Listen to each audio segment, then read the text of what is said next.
Good morning दोस्त। मैं हूँ साक्षर और आप देख रहे हैं मेरा यूट्यूब चैनल सृजन क्लासेस बाय रंजन सर। तो इस चैनल में आप लोग का बहुत बहुत स्वागत है। और आप केमिस्ट्री का आपको याद होना चाहिए कि हम केमिस्ट्री में डेमो दे रहे हैं।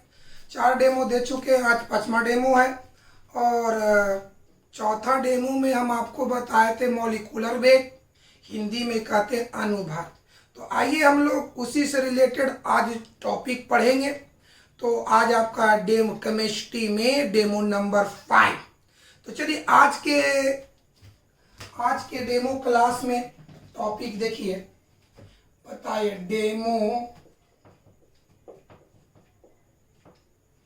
Demo number 5। आज का टॉपिक देखे मेरे भाई,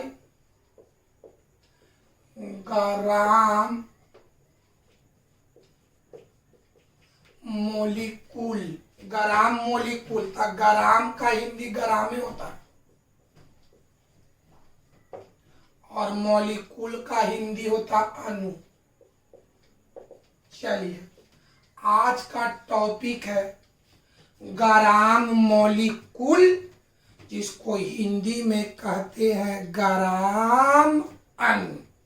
एक बात और चलिए, हम आपको पिछले क्लास में बताए थे कि मार्कर कहने से एक मार्कर का बोध होता है, पेन कहने से एक पेन का बोध होता है, बुक कहने से एक बुक का बोध होता है। ठीक उसी तरह से ग्राम मोलिकुल कहने से एक ग्राम मोलिकुल का बोध होता है, यानी ग्राम अणु को एक ग्राम अणु भी कहा जाता है। यानी ग्राम मोलिकुल का हिंदी क्या होता है? ग्राम अणु। ग्राम मोलिकुल का हिंदी क्या होता है? ग्राम अणु। यानी ग्राम अणु न कह करके एक ग्राम अणु भी कहा जा सकता है। आइए तब बाबू, ग्राम मोलिकुल को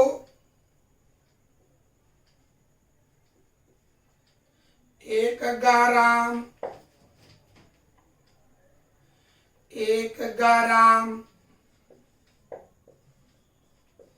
मोलिकुल हिंदी में समझिए, एक ग्राम अणु। बात को समझो, ग्राम मोलिकुल ना कह करके एक ग्राम मोलिकुल भी कहा जा सकता है। हिंदी में आइए, ग्राम अणु ना बोलिए, एक ग्राम अणु भी बोलिए। दिमाग में अटा, ग्राम मोलिकुल का हिंदी बोलो ग्राम अणु। ग्राम मोलिकुल ना कह करके एक ग्राम मोलिकुल भी कहा जा सकता है, जिसका हिंदी एक ग्राम अणु होता है। सबसे पहले हम आपको रिक्वेस्ट करते हैं कि हमारे वीडियो को पढ़े देखिए। पढ़े देखने से क्या होता है कि हमारी जो बताने का जो लैंग्वेज है, भाषा है, आपको समझ में आ जाएगा, जिससे आपको आगे वाला वीडियो को आसानी से समझ में आएगा। अब छोड़ का वीडियो देखिएगा तो हम लोग का जो वार्तालाप है एक दूसरे से हम लोग सेट नहीं कर पाएंगे। इसलिए अब आपको कम से कम 2-3 डेमो तो हमारी भाषा को समझने में लग जाएगा। जब हमारी बताने की ढंग मालूम हो जाएगा, भाषा समझ में आने लगेगा, तो आपको अच्छी तरह से अपने आप खुद माने अच्छी तरह से समझने लगेंगे, खुद अपने आप उसको वो कॉपी में लिखने लगेंगे। तो हम आपसे रिक्वेस्ट करते हैं कि आप मेरे वीडियो को पढ़े देखिए और जो फीलिंग होता है कमेंट के माध्यम से हमको बताइए। अगर कोई फॉल्ट होता है तो कमेंट में लिखिए, हम उसको अगले क्लास में एक्सप्लेन करेंगे, व्याख्या करेंगे। तो हमने आज के डेमो के में कौन सा टॉपिक है? ग्राम मोलिकुल। ग्राम मोलिकुल को हिंदी में क्या कहेंगे? ग्राम अणु। ग्राम मोलिकुल ना कह करके एक ग्राम मोलिकुल भी कह सकते हैं, जिसका हिंदी क्या होता है? ग्राम अणु। तो आइए, ग्राम अणु क्या है, किसको ग्राम अणु कहा जाता है, यानी ग्राम अणु से आप क्या समझते हैं, उस बात पर हम चर्चा करते हैं दोस्त। तो आइए उस टॉपिक को गौर करते हैं दोस्त।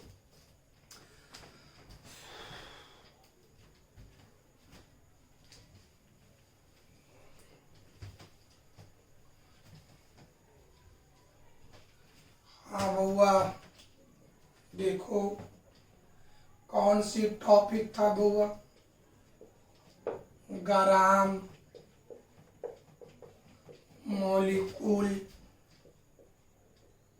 हिंदी में कहिए ग्राम अणु। इसी टॉपिक को समझना ना है। आइए बताइए, हिंदी में चलते हैं। ग्राम अणु बताओ तो। मार्कर कहने से के मार्कर का बोध होता है, एक मार्कर का। ठीक उसी तरह से अणु कहने से एक अणु का बोध होता है। और इस दुनिया पर, इस दुनिया में, इस धरती पर हर चीज का अपनी भार होता है, अपनी वेट होता है। तो अणु कहने से के अणु, एक अणु का अपना भार होगा। क्या होगा बाबू? भार। अणु मतलब एक अणु क्या काची? भार। भार को कोची में लिख दे ग्राम में, वही क्या कहलाएगा? ग्राम अणु। के ग्राम अणु? एक ग्राम अणु। बड़े समझो, ग्राम अणु। अणु मतलब एक अणु, एक अणु के कोची? भार। भार को कोची में लिखिए ग्राम में, तो कहलाएगा ग्राम अणु, यानी एक ग्राम अणु। एक बढ़िया से अणु कहने से के अणु, एक अणु। एक अणु क्या काची? भार। भार को कोची में लिखेंगे ग्राम में, तब क्या कहलाएगा? ग्राम अणु, यानी एक ग्राम अणु। ये तो आपका ठेठ भाषा हुआ। अब आइए किताबी क्रम में। अणु कहने से कंपाउंड मतलब यौगिक का बोध होता है। यहाँ पर अणु का, अणु कहने से कंपाउंड यानी यौगिक का बोध होता है। आगे ये क्या मेरे भाई? भार। क्या चीज बोलिए? भार। भार कहने से यहाँ पर मॉलिक्यूलर वेट, हिंदी में कहेंगे अनुभार। बढ़िया से समझो। अणु का मतलब यौगिक, भार का मतलब कौन भार? अनुभार। ये अनुभार को हम कोची में लिखेंगे ग्राम में, तो वही कहलाएगा एक ग्राम अणु, यानी एक ग्राम मॉलिक्यूल। डिफिनेशन समझा जाए। किसी कंपाउंड, कंपाउंड का हिंदी बोलो यौगिक। सुन बढ़िया से। किसी कंपाउंड के, कंपाउंड मतलब यौगिक, मॉलिक्यूलर वेट मतलब अनुभार। सब याद होना चाहिए। कंपाउंड कहने से यौगिक, मॉलिक्यूलर वेट कहने से अनुभार। डिफिनेशन समझा जा बाबू। किसी कंपाउंड के मॉलिक्यूलर वेट को, किसी यौगिक के मॉलिक्यूलर वेट को कोची में, ग्राम में लिखना, ग्राम में व्यक्त करना, क्या कहलाएगा? ग्राम मॉलिक्यूल कहलाएगा, जिसको 1 ग्राम मॉलिक्यूल भी कहा जाता है। डिफिनेशन याद हुआ? फिर समझो हमारे भाई। क्या लिखेंगे? किसी कंपाउंड के, किसी यौगिक के मॉलिक्यूलर वेट को, अनुभार को ग्राम में व्यक्त करना, ग्राम मॉलिक्यूल कहलाता है, जिसको 1 ग्राम मॉलिक्यूल भी कहा जाता है। यानी ठेठ भाषा में समझ ले कि कंपाउंड के मॉलिक्यूलर वेट को कंपाउंड के अनुभार में जैसी ग्राम जोड़ेंगे, उतना बराबर आंख मूंद करके लिखेंगे 1 ग्राम अणु। चाहे तो कोई भी कंपाउंड हो। हम आपको बताए थे कि केमिस्ट्री में जिसका सूत्र होता है, जिसकी फार्मूला होता है, वह अधिकांशतः, वह प्राय कंपाउंड यानी यौगिक का उदाहरण होता है। और उस यौगिक के अनुभार को जैसी ग्राम में व्यक्त करते हैं, उतना बराबर 1 ग्राम अणु लिखा जाता है। चाहे तो वह कोई भी कंपाउंड हो, चाहे तो मीथेन हो, कार्बन डाइऑक्साइड हो, इथेन हो, बेंजीन हो, सोडियम कार्बोनेट हो, यौगिक कोई भी यौगिक हो, जैसी उसका अनुभार निकाल करके, अनुभार पिछले क्लास में हम आपको बताए थे, जैसे अनुभार निकाल करके ग्राम जोड़ते हैं, तो उतना बराबर हम क्या लिखते हैं? 1 ग्राम मॉलिक्यूल। याद हो गया? ग्राम मॉलिक्यूल का डिफिनेशन याद हो बाबू? किसी कंपाउंड के, किसी यौगिक के, किसी यौगिक के मॉलिक्यूलर वेट को, किसी कंपाउंड के मॉलिक्यूलर वेट को किसी कंपाउंड के मॉलिक्यूलर वेट को ग्राम में व्यक्त करना ग्राम मॉलिक्यूल कहलाता है, ग्राम अणु कहलाता है, जिसको 1 ग्राम मॉलिक्यूल भी कहा जाता है। याद हुआ? यानी कहने का मतलब है कि चाहे कोई भी कंपाउंड रहे, उसकी अणु भार निकाल करके जैसे उसमें ग्राम जोड़ेंगे तो उतना बराबर हम क्या लिखेंगे, 1 ग्राम मॉलिक्यूल, यानी 1 ग्राम अणु। कोई दिक्कत है? ग्राम अणु समझ में आया? ग्राम अणु समझ में आया? यानी बताओ बाबू, यहाँ पर अणु कहने से कोची का बोध होता है? कंपाउंड का, यानी यौगिक का। यहाँ पर भार का मतलब क्या होता है? Molecular weight. समझिए बढ़िया से। अगर तत्व की चर्चा हो, 2 चीज समझो, अगर तत्व की चर्चा हो तब वहां पर भार को एटॉमिक मास कहा जाता है। 2 चीज याद रखिएगा, अगर तत्व की चर्चा हो तो वहां पर भार का मतलब एटॉमिक मास, अगर यौगिक की चर्चा हो तो वहां पर भार का मतलब मॉलिक्यूलर वेट। 2 बात याद हुआ? अगर कोई तत्व की चर्चा हो तो वहां पर भार का मतलब होता है एटॉमिक मास, यानी परमाणु द्रव्यमान। अगर यौगिक की चर्चा हो तो वहां पर भार का मतलब होता है मॉलिक्यूलर वेट, यानी हिंदी में कहते हैं अनुभार। कोई दिक्कत है? तो आइए इस चीज को हम बोर्ड पर लिखते हैं दोस्तों।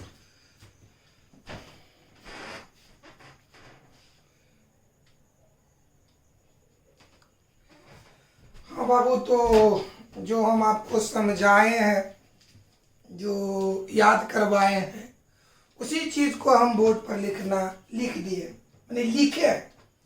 और एक बात और बताना चाहते हैं, जो हम ब्रैकेट में करके लिखते हैं छोटी कोष्ठ के अंदर, तो अगर वो कंपाउंड है तो उसका हिंदी करके लिख देते हैं। बढ़िया समझो, अगर अंग्रेजी में लिखल है तो छोटी कोष्ठ के अंदर हिंदी में लिखते हैं, अगर पहले हिंदी में लिखल है तो उसको ब्रैकेट में कंपाउंड लिखते। 2 चीज समझो।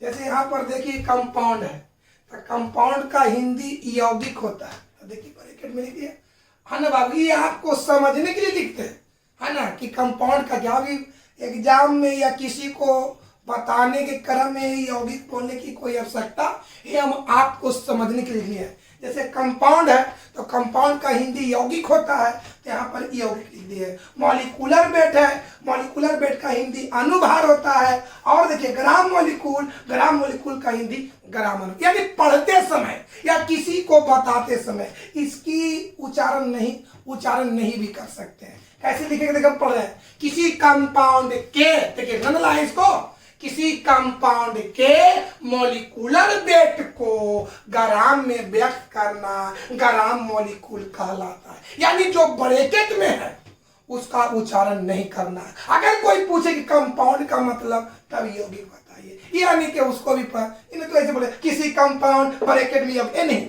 जो ब्रैकेट में है उसको उच्चारण नहीं किया जाता है, वो तो आपको समझने के लिए हम लिख देते हैं। तो किसी कंपाउंड के, देखिए किसी कंपाउंड के मॉलिक्यूलर वेट को ग्राम में व्यक्त करना ग्राम मॉलिक्यूल कहलाता है, जिसको 1 ग्राम मॉलिक्यूल भी कहा जाता है। यानी जो ब्रैकेट में हम लिखते हैं, ब्रैकेट में उसका उच्चारण नहीं करना है, उसको आप खाली समझ लीजिएगा।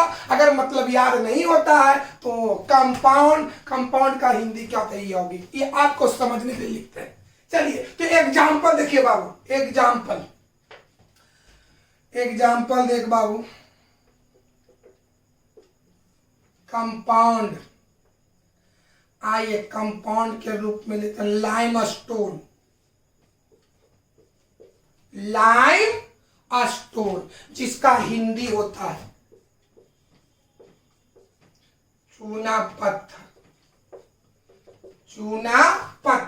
तो बोलो लाइमस्टोन का सूत्र क्या होता है? CaCO3।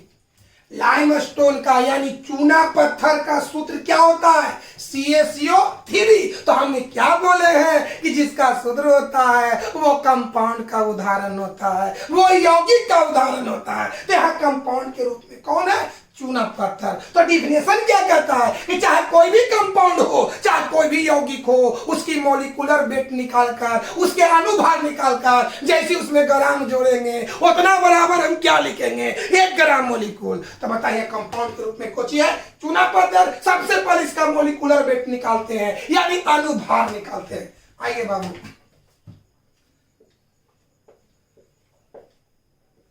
मॉलिक्यूलर वेट बोलो भाई। पहला तत्व कैल्शियम जोड़ कल बताए थे मॉलिक्यूलर वेट निकालने के लिए। दूसरा तत्व कार्बन, तीसरा ऑक्सीजन, ऑक्सीजन के वो 3 गो। बताओ कल हम बताए थे कैल्शियम की परमाणु द्रव्यमान 40, कार्बन का 12, ऑक्सीजन का 16 होता है। तो बताओ कैल्शियम का क्या है 40, कार्बन का 12, ऑक्सीजन का 16। सब कैलकुलेशन करेंगे 100 होगा। अब भाई डिफिनेशन क्या कहता है ग्राम वेट को सॉरी मॉलिक्यूलर वेट को। तो मॉलिक्यूलर वेट कितना है 100। कितना आया तो क्या कहता मॉलिक्यूलर वेट को ग्राम में व्यक्त करना। तो मॉलिक्यूलर वेट कितना आया बाबू 100। तो 100 को किसमें लिखे बाबू ग्राम में। कितना ग्राम बराबर 1 ग्राम अणु 1 ग्राम मॉलिक्यूल बाबू। 1 ग्राम मॉलिक्यूल।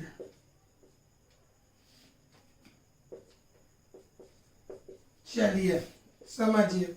आइए तो बाबू 100 ग्राम बराबर 1 ग्राम मॉलिक्यूल किसके लिए चूना पत्थर के लिए। अगर आपसे कोई पूछे पता ग्राम मॉलिक्यूल का हिंदी ग्राम अणु। अगर आपसे कोई पूछे कि चूना पत्थर के 100 ग्राम में कितने ग्राम मॉलिक्यूल होते हैं तो 1 ग्राम मॉलिक्यूल होते हैं। अगर उलट के पूछे कि चूना पत्थर के 1 ग्राम मॉलिक्यूल का भार कितना होता है तो 100 ग्राम होता है। यानी कुछ नहीं करना है जो कंपाउंड लिए जो यौगिक लिए सबसे पहले उसका अनुभार निकालो, सबसे पहले उसका मॉलिक्यूलर वेट निकालो। उस मॉलिक्यूलर वेट में जैसी ग्राम लगाएंगे जैसी ग्राम लगाएंगे उतना बराबर 1 ग्राम मॉलिक्यूल लिखेंगे यानी 1 ग्राम अणु लिखेंगे। पहले देखिए तो और उदाहरण को हम आगे बढ़ाते हैं।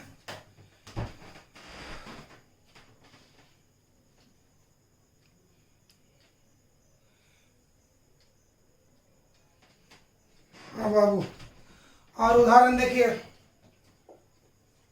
चलिए दूसरा उदाहरण मीथेन। मेथेन। चलिए भाई मेथेन का सूत्र बोलो CH4। हमने क्या बोले कि जिसका फॉर्मूला होता है वह किसका उदाहरण कंपाउंड के रूप होता है। तो बता यहाँ कंपाउंड के रूप में यौगिक के रूप में क्या है मीथेन। अब इसका हम क्या निकाल हमें अभी बताए हैं कि चाहे कोई भी कंपाउंड रहे तो यहाँ कंपाउंड के रूप में कौन सी है मीथेन। तो इसका बताओ चाहे कोई भी कंपाउंड रहे चाहे कोई भी यौगिक रहे उसका अनुभार निकालकर जैसे उसमें ग्राम जोड़ेंगे तो उतना बराबर 1 ग्राम मॉलिक्यूल लिखेंगे 1 ग्राम अणु लिखेंगे। तो आइए इसका हम मॉलिक्यूलर वेट निकालते हैं। मॉलिक्यूलर वेट कार्बन 1 गो है जोड़ हाइड्रोजन 4 गो है। बोल कार्बन की परमाणु द्रव्यमान 12, हाइड्रोजन का 1, कार्बन का हो गया 12 प्लस हाइड्रोजन का 1, हल करेंगे 16। तो बताओ बाबू इस कंपाउंड के लिए इसके मीथेन के लिए मॉलिक्यूलर वेट कितना आया 16। तो डिफिनेशन क्या कहता है कि मॉलिक्यूलर वेट को जैसी ग्राम में लिखेंगे उतना ग्राम बराबर 1 ग्राम मॉलिक्यूल होता है। तो आइए मॉलिक्यूलर वेट कितना आया 16, इसलिए 16 ग्राम बराबर 1 ग्राम मॉलिक्यूल 1 ग्राम मॉलिक्यूल किसके लिए मीथेन के लिए। अगर आपसे कोई पूछे कि मीथेन के 16 ग्राम है ग्राम मॉलिक्यूल का हिंदी बोलो ग्राम अणु। चलिए हिंदी में बोलिए। कोई बोलेगा कि मीथेन के 16 ग्राम में कितने ग्राम अणु होते हैं तो आंसर होना चाहिए 1 ग्राम अणु, 1 ग्राम मॉलिक्यूल। उलट के पूछ देगा कि मीथेन के 1 ग्राम मॉलिक्यूल का, मीथेन के 1 ग्राम अणु का भार कितना होता है, तो क्या बोलेंगे 16 ग्राम होता है। आइए और उदाहरण बताते हैं दोस्त। उदाहरण बेंजीन, बेंजीन, बेंजीन, बेंजीन का सूत्र होता है बाबू C6H6। बताओ बेंजीन का सूत्र है, तो हम अभी 10 बार बोले कि जिसकी सूत्र होता है वो अधिकांशतः कंपाउंड का उदाहरण होता है, यौगिक का उदाहरण होता है। तो यहाँ यौगिक के रूप में कौन है, बेंजीन है। इस बेंजीन का जैसी मॉलिक्यूलर वेट निकाल करके उसमें ग्राम लिखेंगे तो उतना ग्राम बराबर 1 ग्राम अणु, 1 ग्राम मॉलिक्यूल। तो आइए बेंजीन का मॉलिक्यूलर वेट निकालते हैं बुआ। मॉलिक्यूलर, बोल कार्बन 6 गो तो 6 गुना C, हाइड्रोजन 6 गो, 6 गुना H। बोलो कार्बन की परमाणु द्रव्यमान 12, हाइड्रोजन का 12। चलिए कैलकुलेशन किया जाए, 6 गुना कार्बन का 12, 6 गुना हाइड्रोजन का 1, तो 12 6 का 72, 6 कितना हो गया 78। अब बताओ मॉलिक्यूलर वेट कितना आया 78। 78 को किस में व्यक्त करेंगे, ग्राम में। कितना ग्राम बराबर क्या लिखेंगे, 1 ग्राम मॉलिक्यूल, 1 ग्राम मॉलिक्यूल। यानी क्या समझ में आया कि बेंजीन के 18 ग्राम, सॉरी बेंजीन के 78 ग्राम में कितने ग्राम मॉलिक्यूल होते हैं, तो 1 ग्राम मॉलिक्यूल होते हैं। या बेंजीन के 1 ग्राम मॉलिक्यूल का भार क्या होता है, 78 ग्राम होता है। यानी दो एक बात तो याद करना है कि चाहे कोई भी कंपाउंड रहे, चाहे तो कोई भी यौगिक रहे, उसकी मॉलिक्यूलर वेट में जैसी ग्राम लगाएंगे तो उतना बराबर 1 ग्राम मॉलिक्यूल लिखेंगे, 1 ग्राम अणु लिखेंगे। कोई दिक्कत है, आपसे कोई पूछेगा कि मीथेन के ग्राम मॉलिक्यूल का हिंदी बोलो ग्राम अणु। मीथेन के 1 ग्राम अणु का भार होता है तो कितना 16 ग्राम। बेंजीन के 1 ग्राम अणु का भार होता है तो कितना 78 ग्राम। उल्टा पूछेगा मीथेन के 16 ग्राम में कितने ग्राम अणु होते हैं, तो 1 ग्राम अणु होते हैं। बेंजीन के 78 ग्राम में कितने ग्राम अणु होते हैं, 1 ग्राम अणु। हम उम्मीद करते हैं कि आप ग्राम अणु समझ में आ गया होगा। आइए इसी से रिलेटेड और बात को आगे बढ़ाते हैं। आप एक नजर देखिए बाबू पहले।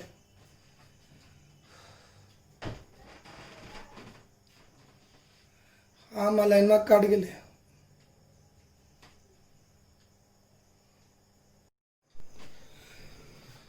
तो हाँ बाबू, अभी हम आप लोग को ग्राम मॉलिक्यूल बताए, माने ग्राम अणु बताए। तो आइए इसी से रिलेटेड और बात को आगे बढ़ाते हैं। देखिए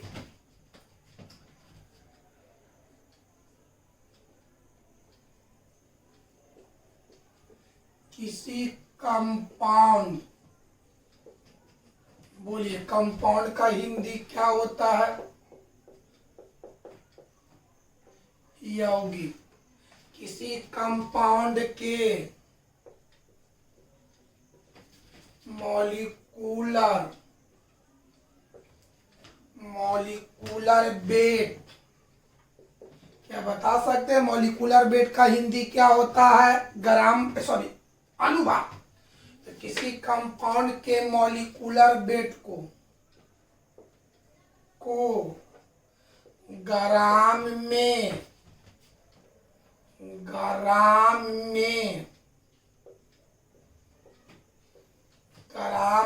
व्यक्त करना। चलिए अगर किसी कंपाउंड के मॉलिक्यूलर वेट को यानी अनुभार को ग्राम में अगर आप व्यक्त करते हैं, बढ़िया से समझो बाबू, बढ़िया से समझो। अगर आप किसी कंपाउंड के किसी यौगिक के मॉलिक्यूलर वेट को यानी अनुभार को ग्राम में लिखते हैं तो उतना बराबर, देख बाबू, उतना बराबर चाहे तो 1 ग्राम मॉलिक्यूल लिखिए जो पहले जानते हैं, 1 ग्राम मॉलिक्यूल ना लिख करके 1 मोल भी लिख सकते हैं, या 6.022 10 के पावर 23 अणु। बढ़िया से समझो, अगर किसी कंपाउंड के किसी यौगिक के मॉलिक्यूलर वेट को, अनुभार को ग्राम में लिखते हैं तो उतना ग्राम बराबर 1 ग्राम मॉलिक्यूल लिख सकते हैं, या उतना ग्राम बराबर 1 मोल भी लिख सकते हैं, या उतना ग्राम बराबर 6.022 10 के पावर 23 अणु लिख सकते हैं। नहीं समझ में आया? अगर कोई कंपाउंड है, कोई यौगिक है, उसके अनुभार को जैसी ग्राम में लिखते हैं तो उतना ग्राम बराबर, चाहे तो 1 ग्राम मॉलिक्यूल लिखिए, या उतना ग्राम बराबर 1 मोल लिखिए, या उतना ग्राम बराबर 6.022 10 के पावर 23 अणुओं लिखिए। याद हुआ? एक बार और समझा जाए, चाहे कोई भी कंपाउंड रहे, चाहे कोई भी यौगिक रहे, उसके अनुभार में जैसी ग्राम लगाएंगे तो उतना ग्राम बराबर 1 ग्राम मॉलिक्यूल, या उतना ग्राम बराबर 1 मोल, या उतना ग्राम बराबर 6.022 10 के पावर 23 अणु होता है। यानी अनुभार को जैसी ग्राम में व्यक्त करेंगे तो आवश्यकता अनुसार चाहे तो 1 ग्राम मॉलिक्यूल लिखिए, या 1 मोल लिखिए, या 6.022 10 के पावर 23 अणु लिखिए। तो आइए एग्जाम्पल देखा जाए बाबू। एग्जाम्पल इसको देख लिए, इसको मिटाते हैं दोस्त।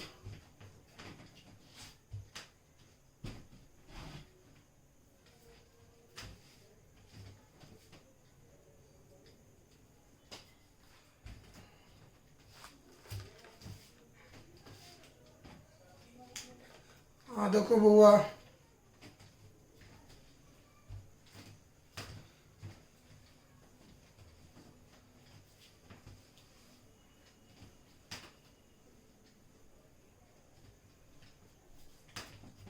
हाँ दोस्त, एग्जाम्पल देखिए। एग्जाम्पल, ईथेन का नाम सुने होंगे। ईथेन का सूत्र C2H6। बताओ, यहां पर कंपाउंड के रूप में, यौगिक के रूप में ईथेन है। अब हम ईथेन का मॉलिक्यूलर वेट लिखते हैं।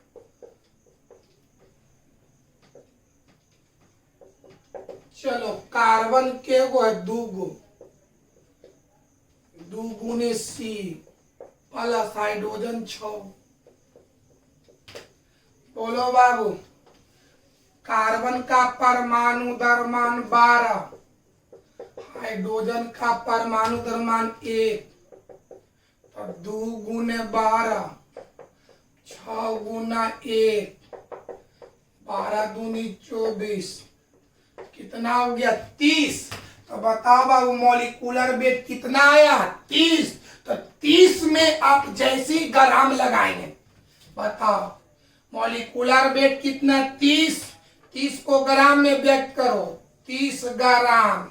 अब बताओ बाबू, इतना ग्राम बराबर 1 मोलिक्यूल होगा, सॉरी 1 ग्राम मोलिक्यूल होगा, इतना ग्राम बराबर 1 मोल भी हो। सर बताओ बाबू, कौन सी कंपाउंड है? ईथेन। ईथेन का मॉलिक्यूलर वेट कितना लाए? 30। 30 को कोची में लिखिए, ग्राम में, यानी 30 ग्राम। तो 30 ग्राम बराबर 1 ग्राम मॉलिक्यूल,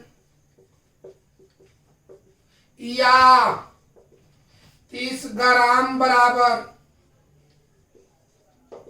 1 मोल, या 30 ग्राम बराबर 6.022 10 के पावर 23 अणु। समझ में आया मेरे भाई? चाहे कोई भी कंपाउंड रहे, कोई भी यौगिक रहे, उसकी अनुभार निकालो, अनुभार में जैसी ग्राम लगाते हैं तो आवश्यकता अनुसार चाहे तो 1 ग्राम अणु लिखो, चाहे तो 1 मोल लिखो, चाहे तो 6.022 10 के पावर 23 अणु लिखो। तो यह मीथे कंपाउंड के रूप में कौन है? ईथेन। ईथेन का मॉलिक्यूलर वेट कितना लाए? 30 लाए तो 30 को कोची में लिखे ग्राम में, तो 30 ग्राम बराबर 1 ग्राम मॉलिक्यूल, या 30 ग्राम बराबर 1 मोल, या 30 ग्राम बराबर 6.02 10 के पावर 23 अणु। अब आपसे कोई पूछ दे कि बताओ बाबू, इथेन के 30 ग्राम में, इथेन के 30 ग्राम में कितने ग्राम मॉलिक्यूल होते हैं? इथेन के 30 ग्राम में कितने ग्राम मॉलिक्यूल होते हैं? तो आंसर होना चाहिए 1 ग्राम मॉलिक्यूल। दूसरा क्वेश्चन, इथेन के 30 ग्राम में कितने मोल होते हैं? तो 1 मोल होते हैं। तीसरा क्वेश्चन, इथेन के 30 ग्राम में, इथेन के 30 ग्राम में कितने अणु होते हैं? तो क्या लेंगे? 6.02 10 के पावर 23। फिर बड़े समझो, इथेन के 30 ग्राम में कितने ग्राम अणु होते हैं? 1 ग्राम अणु होते हैं। इथेन के 30 ग्राम में कितने मोल होते हैं? तो 1 मोल होते हैं। इथेन के 30 ग्राम में कितने अणु होते हैं? तो क्या होगा? 6.22 10 के पावर 23 होता है। कोई दिक्कत? या उल्टा पूछेगा, इथेन के 6.22 10 के पावर 23 अणुओं का भार कितना होगा? तो 30 ग्राम होगा। बता बाबू, इथेन के 1 मोल का भार कितना होगा? तो 30 ग्राम होगा। इथेन के 1 ग्राम अणु का भार कितना होगा? तो 30 ग्राम होगा। इस तरह से चाहे तो कोई भी कंपाउंड रहे। तो अब वीडियो ज्यादा लंबा हो रहा है दोस्त, तो एक बार आओ, आप लोग से रिक्वेस्ट करते कि हमारे वीडियो को रोज देखिए, और जो आपको फीलिंग होता है, जो महसूस होता है, क्या उसमें अच्छाई है क्या बुराई है, उसको आप कमेंट के माध्यम से हमको बताइए, कि ताकि हम अपनी चीज को देखें कि क्या गलती है। और ऐसा आप अगर करते हैं तो हम अपने काम पर ज्यादा फोकस करेंगे, काफी मेहनत से आपको पढ़ाएंगे। और एक बात और, तो आप वीडियो को पर डे देखें, अगल बगल जितने भी उनको भी बताइए कि इस चैनल पर सारा चीज पढ़ाई हो गया है, उसको आप लगातार देखिए। लगातार देखेंगे तो कोई भी चीज एकदम सिंपल हो जाएगा। तो आज की क्लास को हम समाप्त करते हैं दोस्त।